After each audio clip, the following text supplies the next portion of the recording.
നരേന്ദ്രമോദി മൂന്നാമത് അധികാരത്തിൽ വന്നു. അതുകൊണ്ട് ഇന്ത്യൻ രാഷ്ട്രീയത്തിൽ ഇടതുപക്ഷത്തിനോ അല്ലെങ്കിൽ മതനിരപേക്ഷ രാഷ്ട്രീയത്തിനോ പ്രസക്തിയില്ല എന്ന വാദം തെറ്റാണ്.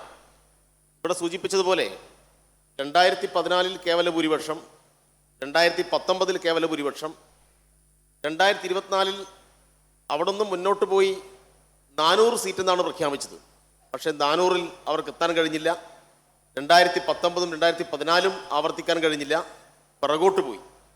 അപ്പോൾ ഇന്ത്യയിൽ സാധാരണ ജനവിഭാഗങ്ങൾ അനുഭവിക്കുന്ന പ്രശ്നങ്ങൾ, പ്രതിസന്ധികൾ, പ്രത്യേകിച്ച് ചെറുപ്പക്കാരുടെ അതുമായി ബന്ധപ്പെട്ട സമരങ്ങൾ, തൊഴിലാളികളുടെ ഇടപെടലുകൾ, അതിനെല്ലാം ഫലം കാണുന്നു എന്ന് തന്നെയാണ് നമുക്ക് കാണാൻ വേണ്ടി കഴിയുക.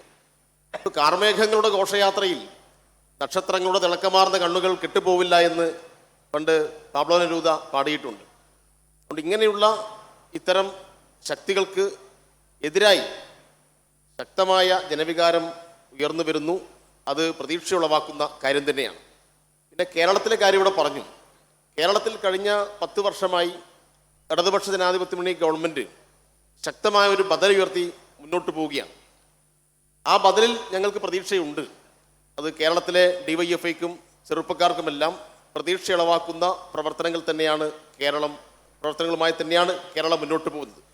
പിന്നെ ഈ ഘട്ടത്തിൽ DYFI സംബന്ധിച്ച് നിങ്ങളിപ്പോൾ പറഞ്ഞു പാർട്ടിയുടെ സമ്മേളനങ്ങളിൽ സമരങ്ങളില്ല എന്നൊക്കെ പറയുന്നു എന്ന്. പാർട്ടിയുടെ സമ്മേളനങ്ങൾ എന്ന് പറഞ്ഞാൽ സ്വാഭാവികമായിട്ടും പലതരത്തിലുള്ള വിമർശനങ്ങളും സ്വയംവിമർശനങ്ങളും എല്ലാം നടത്തുന്ന ജനാധിപത്യപരമായിട്ടുള്ള ഏറ്റവും ഉയർന്ന ഒരു വേദി തന്നെയാണ്. നിങ്ങൾ ഈ പറയുന്ന ആരോപണങ്ങളൊന്നും അവിടെയില്ല. അതൊക്കെ നിങ്ങളുടെ മാധ്യമങ്ങൾ ഉണ്ടാക്കുന്ന, നിങ്ങൾ ഈ സമ്മേളനത്തിൽ പങ്കെടുത്ത ആളല്ലല്ലോ, അപ്പോൾ കേട്ടതാണ്. അപ്പോൾ എവിടെ നിന്ന് കേട്ടെന്ന് ചോദിച്ചാൽ അതൊന്നും മാധ്യമങ്ങൾക്ക് ഉത്തരം ഉണ്ടാവില്ല. എവിടുന്നോ ഒരു കേട്ട ഒരു അശരീരി എന്ന അടിസ്ഥാനപ്പെടുത്തിയിട്ട് നിങ്ങൾ വാർത്ത കൊടുക്കുന്നു, അതിനെ അടിസ്ഥാനപ്പെടുത്തിയിട്ട് ചോദ്യങ്ങൾ ഇവിടെ ഉണ്ടാവുന്നു എന്നല്ലാതെ പാർട്ടി സമ്മേളനങ്ങളിൽ അങ്ങനെയുള്ള ചോദ്യങ്ങളൊന്നും ഉണ്ടായിട്ടില്ല. DYFI ശക്തമായ സമരമുഖത്ത് തന്നെയാണ്. കഴിഞ്ഞ 2024 ജനുവരി 20-ാം തീയതി ഒരു മനുഷ്യച്ചങ്ങല DYFI സൃഷ്ടിച്ചിരുന്നു. ആ മനുഷ്യച്ചങ്ങലയുടെ ഏറ്റവും പ്രധാനപ്പെട്ട മുദ്രാവാക്യം രാജ്യം ഇന്ന് പ്രത്യേകിച്ച് ചെറുപ്പക്കാർ അനുഭവിക്കുന്ന തൊഴിലുമായി ബന്ധപ്പെട്ട പ്രശ്നമായിരുന്നു.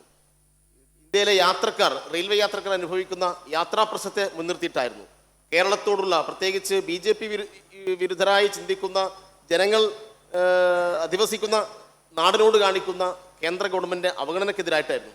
ആരാണ് ഇത്രയേറെ ആളുകളെ അണിനിരത്തിയിട്ട്, ഏത് യുവജന സംഘടനയാണ് ഇത്രയും വലിയൊരു സമരം സംഘടിപ്പിച്ചത്? അതുകൊണ്ട് DYFI സമരങ്ങൾ ഉപേക്ഷിച്ചു എന്നൊന്നും അങ്ങനെ വ്യാഖ്യാനിക്കുന്നത് മറ്റു ചില താല്പര്യങ്ങളുടെ ഭാഗമായിട്ട് കൂടിയാണ്. DYFI സമര സംഘടന തന്നെയാണ്. ശക്തമായിട്ടുള്ള സമരങ്ങൾ തന്നെയാണ് മുന്നോട്ടുള്ള പ്രയാണത്തിൽ ഞങ്ങളുടെ അജണ്ട എന്ന് തന്നെയാണ് ഈ സന്ദർഭത്തിൽ സൂചിപ്പിക്കാനുള്ളത്.